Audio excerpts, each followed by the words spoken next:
The popular mythology of Las Vegas usually begins in 1931. Millions of dollars from the Hoover Dam project and newly legalized gambling transformed the desert into a glowing overnight boomtown. But this massive influx of wealth triggered a calculated institutional purge. City officials and corporate developers actively cleared out the city's black residents to engineer a pristine, white-dominated tourist zone. The city council weaponized local licensing boards to execute this.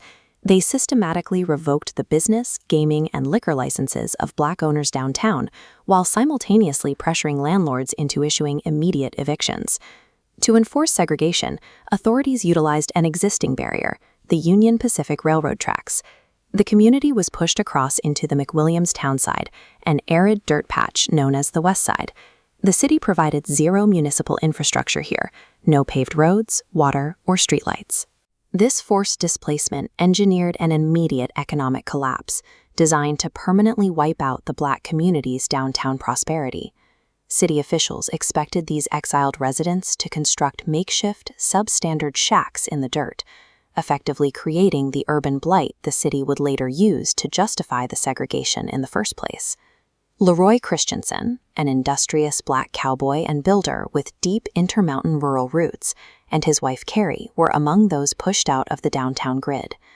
Arriving at a barren parcel at the intersection of Northeast Street and West Van Buren Avenue in 1932, they refused to build a shack. They pitched a temporary tent in the dust instead. Living in that tent allowed LeRoy to dedicate all his available resources to a grueling 6-year construction project designed to permanently shatter the city's racist expectations. The capital required to survive this purge traced back to LeRoy's mother, Lucretia Tanner Christensen Stevens, a fierce mixed-race matriarch who had survived the unforgiving terrain of the Intermountain West. Before the 1931 divide, Lucretia operated as a highly successful social entrepreneur. She had already acquired a hotel and prime commercial real estate firmly inside the downtown grid. When the licensing boards began forcing black owners out, the Christensens refused to liquidate their properties at a total loss. They strategically leveraged their remaining downtown footholds. They diverted these funds to early civil rights advocacy groups, launching aggressive legal challenges against the city's refusal to extend water and power lines across the railroad tracks. The family recognized that resistance requires capital.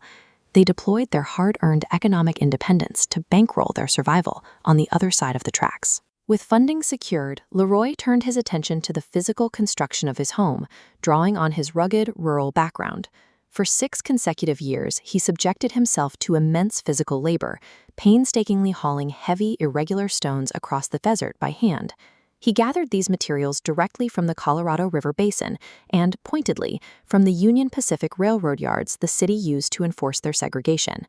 LeRoy dismantled the literal physical infrastructure of his community's oppression and repurposed it to build a fortress. By 1938, the structure, known locally as the Castle, stood finished in the middle of the arid, unpaved West Side grid.